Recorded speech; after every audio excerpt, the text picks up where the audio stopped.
forward. I talk to Amelia all the time. It helps. I'm glad you've started. I haven't. I just had something I needed to get out. I know they're still out. I know. There are so many reasons that communications might not be getting through. I know, Professor. I'm not sure what I'm more afraid of. Them never coming back or coming back to find we've failed. Then let's succeed.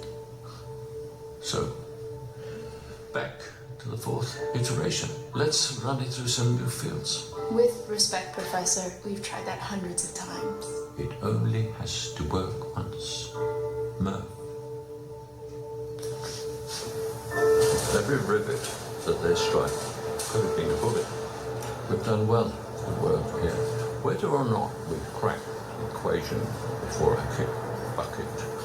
Don't be morbid, Professor. I'm not afraid of death. I'm an old physicist.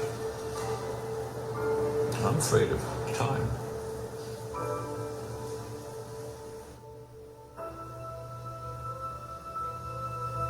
Time. You're afraid of time. For years we've been trying to solve the equation without changing the underlying assumption about time. And? That means each iteration is an attempt to prove its own proof. It's recursive, it's nonsensical. Are you calling my life's work nonsense, Merv? No, I'm saying that you've been trying to finish it with one arm, no, with both arms tied behind your back. And I don't understand why. I'm an old man, Merv. Can we take this point up at another time? I want to talk to my daughter. Stepping out into the universe, we must confront the reality of interstellar travel. We must reach far beyond our own lifespans. We must think not as individuals, but as a species. Do not go gentle into that good night. SARS kept the Endurance right where we needed her, but the trip took years longer than we anticipated. We no longer have the fuel to visit both prospects, so we have to choose. But how? They're both promising. Edmund's letter is better, but Dr. Mann is the one still transmitting it. We've no reason to suspect Edmund's data would have soured. His world has key elements to sustain human life. As does Dr. Mann's. Cooper, this is my field. And I really believe Edmund's is the better prospect. Why?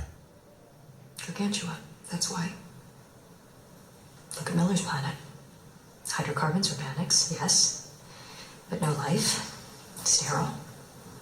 Why the same thing on Mann's? Because of the black hole. Murphy's Law. Whatever can happen will happen.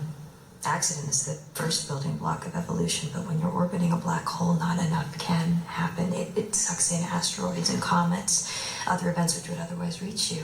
We need to go further afield. You once said that Dr. Mann was the best of us. He's remarkable. We're only here because of him. And yet here he is. He's on the ground. And he's sending a very unambiguous message telling us to come to his planet. Granted, but Edmund's data is more promising. We should vote. Well, if we're going to vote, there's something you should know. Brand, he has a right to know. That has nothing to do with it. What does? She's in love with Wolf Edmonds. Is that true? Yes. And that makes me want to follow my heart.